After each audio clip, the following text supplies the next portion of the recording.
Hello students, welcome to video classes. So in the last class we are discussing about the diffraction pattern, and also we are discussed what are the different fringes are formed or produced by the single slit diffraction pattern. Okay. So in the single slit diffraction pattern we are discussed about the conditions also, and the path difference also we are discussed. Okay.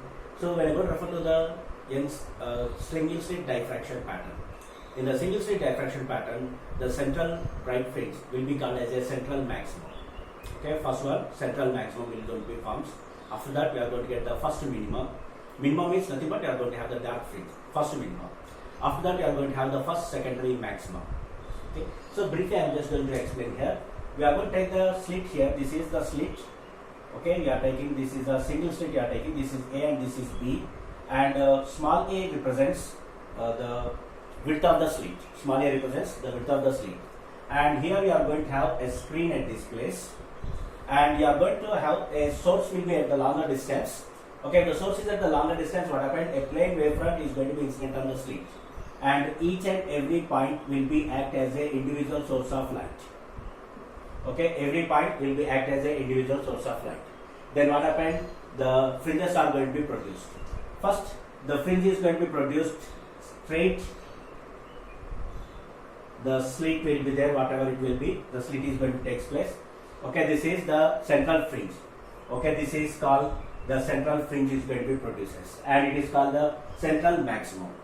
Once the central maximum is produced, after that you are going to get the first minimum.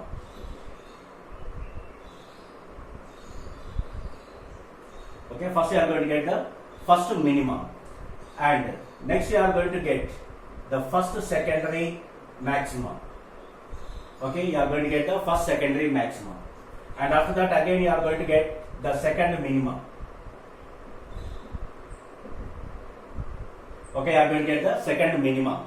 And again after that again you are going to get the second secondary maximum. Okay, like that the screens are going to be, the fringes are going to be produced on the diffraction pattern on the screen.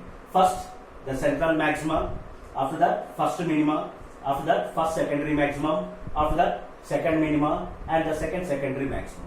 So you need to remember the names of this each band you have to.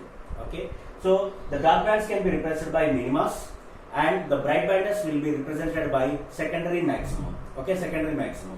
Okay, this is the first secondary maximum. Now in the last class we are also discussed that when you are going to refer to the second secondary maximum, okay, second secondary maximum and the first secondary maximum, the intensity is going to be gradually decreases. When we refer to the central fringe, here the intensity of the central bright fringe will be very maximum. Why it will be very maximum? Because the total width of the slit is participating to produce the bright band at the central maximum. But whenever you are going to think about the first secondary maximum, in the first secondary maximum, what is the path difference will be 3 lambda by 2. Okay, if the path difference is 3 lambda by 2, that means the slit is divided into 3 parts.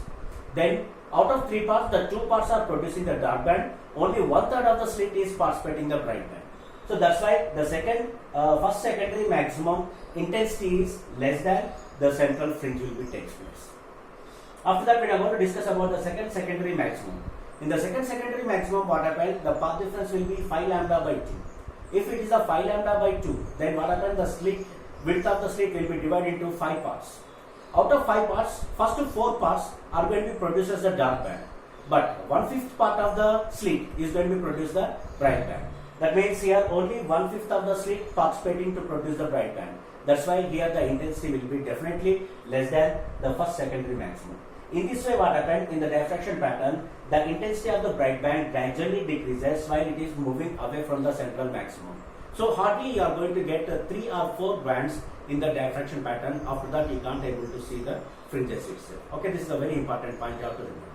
Okay, if anybody asks you that why the intensity of the bright band gradually decreases in the diffraction pattern, the reason is the central one, the total width of the slit is participating. For the first secondary maximum, 1/3 of the slit. For the second secondary maximum, 1/5 of the slit. If you are going to take another one, 1/7 of the slit. Like that, the intensity is going to be gradually decreases. Okay, so this is the concept you have to remember. And in the last class we have discussed about the path difference conditions also. Okay, when you are going to refer to the path difference can be represented by A sin theta. Okay, A sin theta. What is A represents here? A represents here the width of the slit, and theta represents angle of diffraction here. And if a sin theta is equals to, this is the path difference, delta x is equals to, a sin theta is equals to, if you are going to have n lambda, then you are going to have the dark band. Which type of band you are going to have? Dark band. Okay, don't be confused, we are taking reverse condition of the interference. A sin theta is equals to n lambda, dark band. Next, the path difference delta x is equals to a sin theta, and that is equals to 2n plus 1 into lambda by 2. Then you are going to have the bright band. Then you are going to have the bright band. So here one thing I want to confirm you that we are going to take 2n plus 1 into lambda by 2, and whatever the number is given, that number directly you have to take, because you should not take one band less here, because the central bright flange, whatever you are going to taking, this is will be considered as a 0. Okay, in the case of interference pattern, the dark band, if you are going to be considered, if the central band is not dark band, that's why there is no 0 dark band is there. That's why when you are going to take the condition of 2n plus 1 into lambda by 2, in the interference pattern, what happened, one band less you are going to be taking here. But in this one, you should not decrease the value, because 0 band is there at here, which is called the central maximum. So that's why whichever the band is there, that number directly you have to take. Okay, if you are going to think about the first secondary maximum, n is equals to 1 you have to take. If I am discussing about the second secondary maximum, n is equals to 2 you have to take. Third secondary maximum, n is equals to 3 you have to take. Okay, like that you have to remember in this process. But the condition is 2n plus 1 into lambda by 2, you are going to have the bright band, and n lambda you are going to have the dark band. Okay, so today we are going to discuss about the fringe width. Okay, what is the fringe width of the diffraction pattern, and what happened to the intensity of the central fringe, and what is the width of the central fringe. Those things we are going to discuss right now.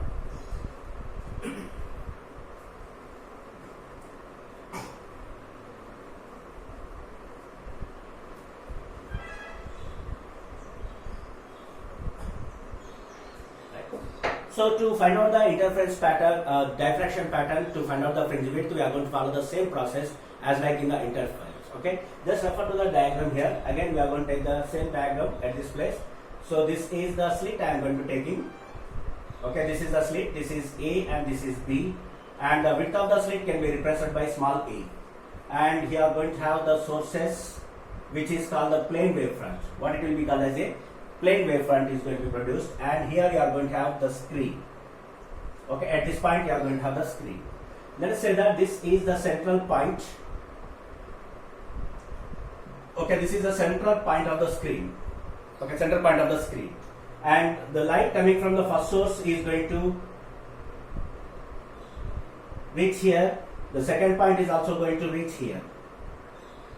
First point is also going to reach there, and the second point is also going to be reached there. If you are going to take a straight line to the one end of the source, like this, if you are going to take, whatever the angle is there, this angle can be represented by theta. Okay, that angle can be represented by theta. And the distance of the screen can be represented by capital D. Okay, what is capital D represents here? Distance of the screen from the slits itself. Okay, now theta represents the angular elevation or angular width of the central maximum we are going to take. So to find out that, if we need to find out the path difference, to find out the path difference, what happened? We are going to take the lambda itself. Okay, delta x we are going to be taking, that will be the path difference itself. So when I am going to refer to the path difference, delta x is equals to, if I am going to draw a perpendicular line, that means this is also going to reach, okay, this line is also going to reach the point at here. Okay, so the light coming from A is going to reach the point, and the light coming from B is also going to reach this point. And if you want to find out the path difference, you are going to draw a perpendicular line. Okay, this is a perpendicular line you are going to draw, and this path difference will be represented by delta x. Okay, what is this path difference represented by? Delta x. If this part is delta x, then what is the angle at here? This angle is also equals to theta, because how much angle is there at here? The same angle will be takes place at this point also. Okay, now this is a diagram we are going to be taking, and let us say that this distance you are going to be considered as y. Okay, what is the distance represents? Y. Y represents the distance from the center of the screen to this point. Okay, and remember very carefully, when I go to refer to the diagram, the central fringe is expanded from this point to this point. Okay, if you can write down this one, will be represented by A dash, B dash. Okay, the central bright fringe is expanded from A dash to B dash. And what is Y represents here? The distance from the center band or the center of the screen to one end of the bright fringe. What is Y represents? Distance from the center of the screen to the one end of the bright fringe, it will be represents here. Okay, go and write down. First I am going to take this path and I am going to write down the path difference here. Okay, path difference I am going to write here. When I am going to write down the path difference, I am going to write down sin theta is equals to. Okay, if I am going to write down sin theta is equals to, what you can write? Opposite by hypotenuse. Opposite means delta x by A. So it can be written by delta x by A. Okay, now delta x, what is the delta x means? Path difference. Path difference on which band we are taking? Central fringe. Okay, when I go to refer to the central fringe, what is the path difference should be? Lambda. Okay, path difference should be lambda. So that's why it can be written as lambda by A. Sin theta is equals to lambda by A. So in the case of theta is very small, because whatever the width of the slit is there, that width of the slit we are going to consider very small in size. So that's why if the width of the slit is very small, the angle is also becomes very small. If the angle will becomes very small, in the case of sin theta, what you can write? You can written as a theta. So that means, that implies what you can write? Theta is equals to lambda by A. You can call it as the equation number 1. Okay, it is the equation number 1. Theta is equals to lambda by A. Lambda represents the wavelength of the light used in the experiment and A represents width of the slit. Next what happens? We are going to take about A, O, A dash. Okay. So let us say this will be the O dash, okay, O dash, A dash. When I am going to refer to this triangle, I am going to write down tan theta is equals to. So tan theta is equals to. What is tan theta is equals to? You can write opposite by adjacent. Opposite means what you can take? Y, and what is adjacent means? D. So tan theta is equals to what you can write? Y by D. Okay, it will represent Y by D. Now, in the case of theta is very small, tan theta is also approximately equals to theta. That implies what you can write? Theta is equals to Y by D. You can call it as the second equation.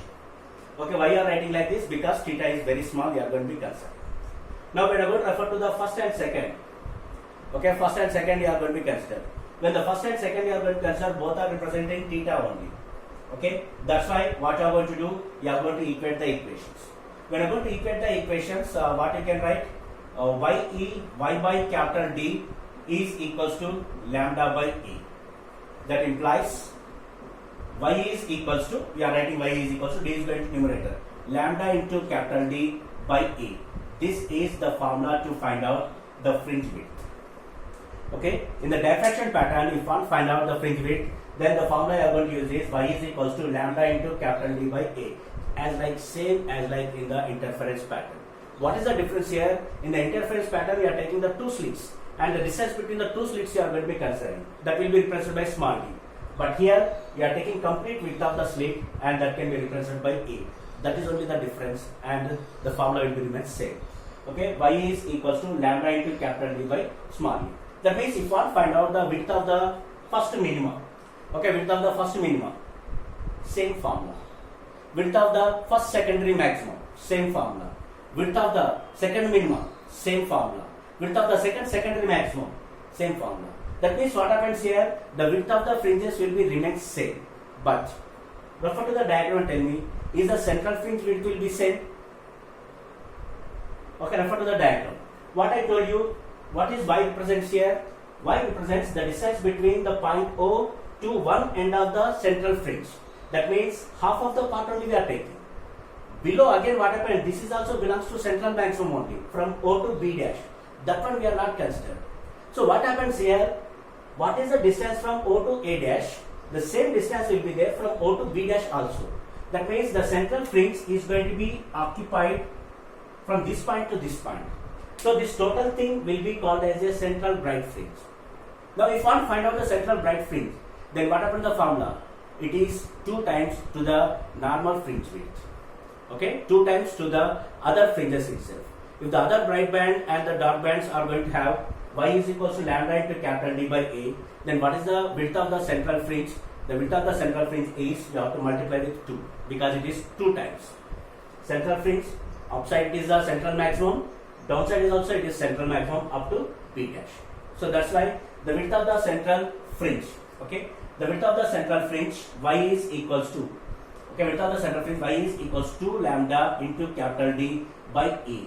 This is the formula which is very important, you need to remember. Okay. So what is the difference here? In the case of interference pattern, what are the fringes you may take? Either you can take the central fringe or you can take the remaining fringes. All the fringes have the width is same and the intensity is also same.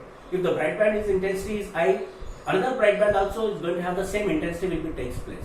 But in the diffraction pattern it will not happen.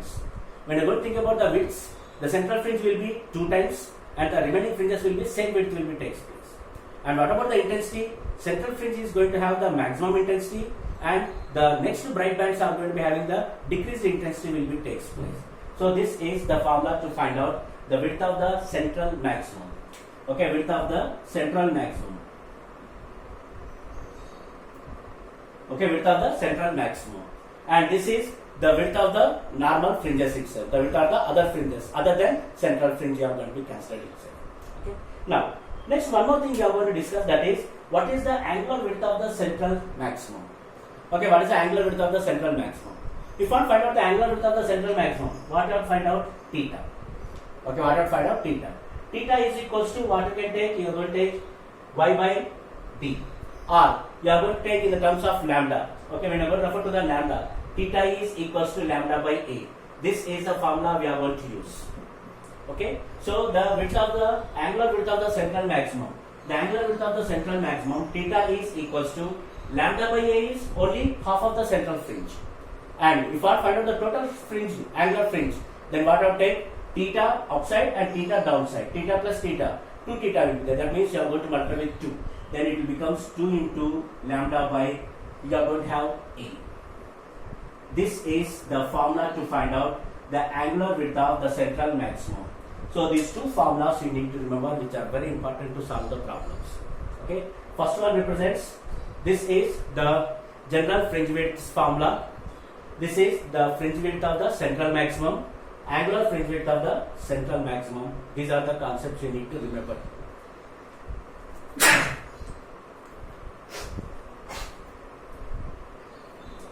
So this is a process you need to remember here.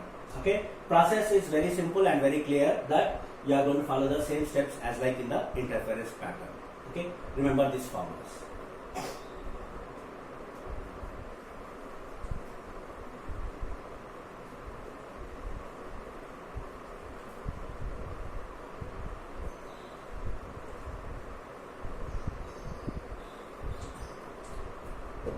And next we are going to discuss one very important concept, that is the intensity distribution curve of the diffraction pattern, which is very important for the competitive part and also for the PU part also. In the PU parts they will ask for the 1 mark and 2 marks question. Draw the intensity distribution of the diffraction pattern. How the intensity is going to be distributed. So you are going to plot the graph between the intensity and the path difference. The path difference you are going to take on the x-axis and the intensity you are going to take on the y-axis. So based on that, how the intensity of the central maximum will be there and how the intensity of the remaining bands will be there, that we are going to be explaining here. Okay. So let us see what is going to be happens here. I am going to take a x-axis and the y-axis. So let us say that this is the x-axis I am taking, and here we are going to take the y-axis. Okay, this is the y-axis and this is the x-axis we are taking. So x-axis means, so when you are going to take about the central one, you are going to consider as the center of the screen. Okay, origin you are going to consider as the center of the screen, and left side, upside of the screen, right side, upside of the screen, and the left side, downside of the screen you can take. Because when you are going to refer to the fringes, are going to be equally produces on the screen on the upward direction and the downward direction itself. Okay, this will be considered as the center of the screen you are going to be considered. So I am going to locate the points here, the few points.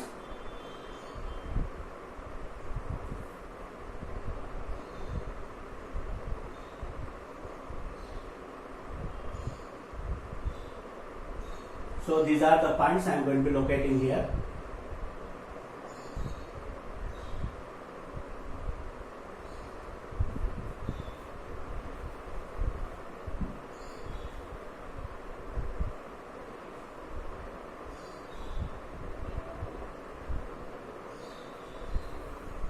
Okay, these are the points I'm locating. So when I'm going to plot the graph between the intensity and the path difference, the graph will becomes like this. So first here the intensity will be less is going to be takes place, and intensity will be increases, and at this point the intensity will becomes maximum, and it is going to be coming to the next one, and next intensity is going to be increases up to here.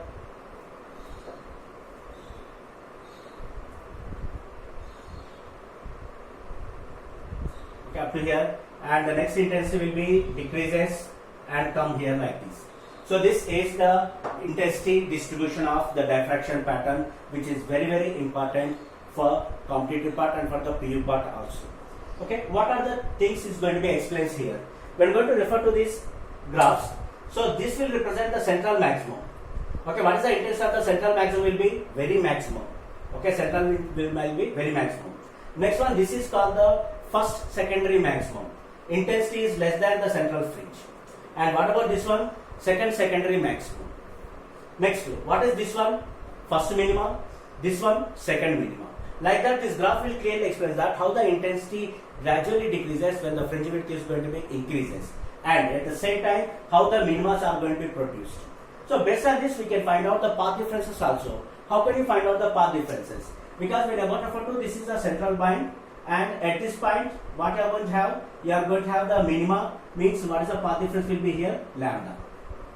Next, what is this one? This one will be the first secondary maximum. First secondary maximum means what is the path difference will be 3 lambda by 2. Next, this one will be the second minima, the path difference will be 2 lambda. And this is the second secondary maxima, and what is the path difference will be 5 lambda by 2. Okay, 5 lambda by 2. And when we are going to discuss about this one will be 3 lambda. As usually, the same path difference is going to take place in this side also. This is the first minimum where the path difference will be lambda, and this one is the first secondary maxima on the other side. Okay, first secondary maxima on the other side. Then what is the path difference will be 3 lambda by 2. This is the second minima. What is the path difference will be 2 lambda, and this is the second secondary maxima.